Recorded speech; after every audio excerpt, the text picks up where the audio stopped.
Esto es lucha de clases, esto es política, no son esas folletos. Pórtese bien. Pórtese bien. Pórtese bien. ¿Qué grabas? Grábame. Grábame. No estoy agrediendo a nadie, grábame. Payasa. Fascista. Descerebrada. ¿Vocabulario tiene la chica? Vocabulario tengo, tú no tienes cojones a hablar conmigo de política y a debatir, que yo llevo militando desde los 14 años. Debatir sí, pero así no. Si quieres preguntarnos algo... No tengo nada que comentar con vosotros, descerebrados. No tengo nada que comentar con vosotros. Fuera de nuestro barrio. Este es mi barrio. Yo No, vivo no, aquí. no, no. Él vive Este aquí.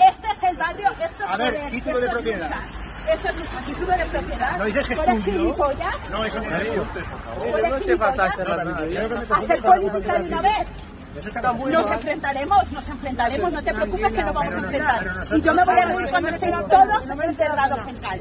Todos. Enterrados en cal. Tranquila. Nos has dicho enterrados en cal. Sí, sí, esos son sus sistemas. Sí, ese es su sistema.